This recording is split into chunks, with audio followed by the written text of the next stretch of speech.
Swastiastu. Perkenalkan, nama saya Putu Yasminiani Marta Yunita, absen 32 dari kelas 10 IPA 3. Di sini saya akan menjelaskan dampak COVID-19 terhadap pemenuhan kebutuhan hidup manusia. Sedikit kilas balik, adapun untuk kasus pertama di Indonesia diumumkan langsung oleh Presiden pada tanggal 2 Maret 2020, di mana pada hari itu 2 orang dinyatakan positif COVID-19. Seolah-olah kasus tersebut menjadi awal bagi kasus-kasus baru lainnya, yang sampai saat sekarang ini setidaknya sudah ratusan orang menjadi korban dari COVID ini. Imbas dari wabahnya COVID-19 dirasakan betul oleh warga berbagai sektor, tidak terkecuali sektor usaha yang terkena dampak langsung akibat dari wabahnya COVID-19. Adapun imbas yang dirasakan oleh pelaku usaha seperti menurunnya pendapatan dan terganggunya kegiatan usaha dari pelaku usaha tersebut. Dampak negatif dari COVID-19 yaitu yang pertama itu kalah penimbun makanan.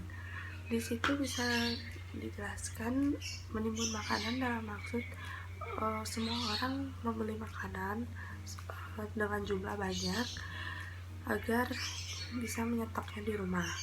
Yang kedua, harga barang naik, terutama masker, sanitizer, pengukur suhu hingga obat dan serai. Yang ketiga, ada daya beli menurun dan hutang-hutang meroket.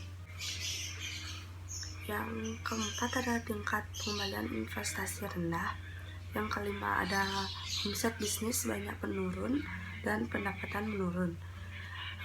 Yang keenam, ada tidak bisa bayar cicilan pada tepat waktu dikarenakan susahnya ekonomi pada masa sekarang. Yang ketujuh, ada biaya sekolah dan kuliah bertambah untuk menunjang belajar ekonomi. Yang ketujuh, biaya sekolah dan kuliah bertambah untuk menunjang belajar dengan teknologi. Cara memenuhi kebutuhan di saat situasi krisis seperti ini yaitu prioritaskan pemenuhan kebutuhan dasar dan pengeluaran rutin yang pokok dahulu. Tunda dahulu keinginan yang di luar keinginan kita. Kendalikan diri untuk mengontrol keinginan belanja pada diri sendiri.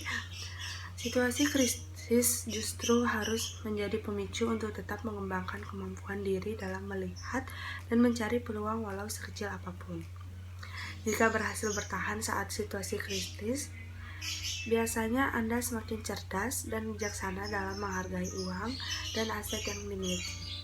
Sekian penjelasan saya, mohon maaf jika ada kesalahan kata. Akhir kata saya tutup dengan Parama Santi. Om Santi Santi Santi Om.